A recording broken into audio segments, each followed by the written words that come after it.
We have had a busy year again at Jan Domestic, and here are some highlights of our activities. We have rescued many animals this year, and most were in terrible condition. We also had to say goodbye to some of our kids, which is never ever getting easier, and which makes us so sad. They will stay in our hearts forever. Kevin was probably our most extreme carriage horses case this year. He was left by his owner and was literally starving to death. And up until now, Kevin is still recovering. We have had activities with the government. We have continued to educate the horse owners as much as we can. We have provided a lot of veterinary medical care and assistance for carriage horses in desperate need, and which was partly supported and we are thankful for by the World Horse Welfare. We have also tried to improve the welfare of the owners of the horses and their families.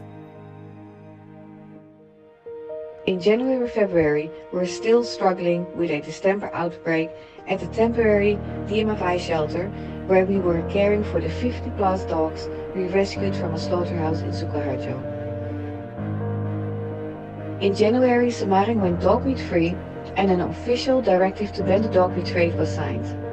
March 18, we celebrated all the cities and regions in Central Java that had issued a directive, and we gave appreciation awards to all the cities and regions that had issued a directive. This event was attended by Governor Ganjar, who also was awarded with an appreciation award for his continuous support for our campaign. March 29, Blora, Brubbes and Purbalingga signed a directive to ban the dog meat trade in their region. On April 6, a truck driver who had transported 50-plus dogs from West Java got sentenced to 17 months in jail. This was such a breakthrough, since this was the first time ever that a truck driver transporting dogs was sentenced to jail.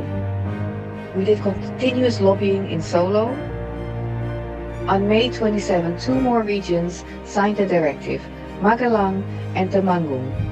June 9, the slaughterhouse owner in Sukoharjo was sentenced to 12 months in jail and a fine of 100 million rupiah. Not enough jail time considering all the tens of thousands of animals he has slaughtered. But again, this was the first time ever. June, we had a big international veterinary training event in Semarang in collaboration with the Department of Agriculture of Central Java and the Department of Agriculture Semarang. June, Central Java officially issued a directive, which was a huge positive step. In July, DMFI had a meeting with the fraction chairman of PKS Solo, and they were very supportive of our campaign. August 30, we had a big expose of the slaughterhouse next to the Bengawan Solo River. We rescued Jenna during the Bengawan Solo investigations. 14 September, we had a big and important meeting in East Java. 38 cities and regions attended to discuss how to tackle the dog meat trade. Half September, we started our preparations of the departure of our DMFI dogs to Canada. 2021-22 of September, we had to say goodbye to them with a very, very heavy heart. The 21st of September, DMFI had a successful meeting with the mayor of Solo, Pak Gibran. We were very pleased with the response of Pak Gibran.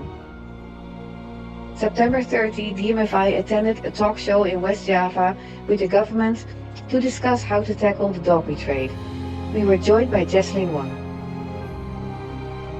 Our team has been busy with creating content and updating our website animalwelfare.id.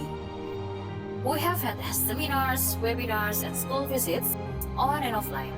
We launched our website at SD Negeri 9 Rawa Barat with Suku Dinas Ketahanan Pangan Kelautan Pertanian South Jakarta. This is the first elementary school in DKI Jakarta who received website animalwelfare.id. A huge highlight was our recent Animal Welfare Indonesia first conference, which was the first one of its kind.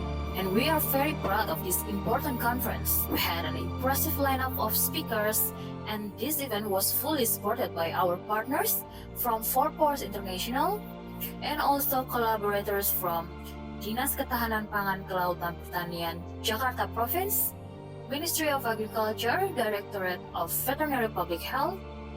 During this conference, Jan signed an MOU with the Vet School of Hasanuddin University, together with Forpos International and Vets for Welfare Foundation, to conduct the first shelter medicine and animal welfare course in Indonesia. 29 March, Jan was invited by the Ministry of Agriculture to speak at a national meeting for animal welfare. We vaccinate strays as well as dogs and cats that have owners who can't afford medical care.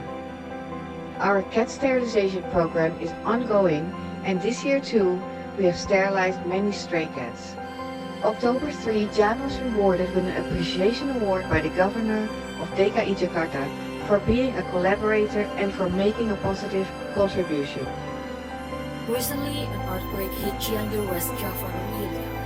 Jan went to the location immediately to help, provided 200 meals a day for the first couple of days. With the help of our partners from Humane Society International, we have been able to supply food for the carriage horses there for 1 month and still ongoing until now. Also, we have been able to feed the dogs and cats on a daily basis, also with the help of Humane Society International, and also it's still ongoing until now.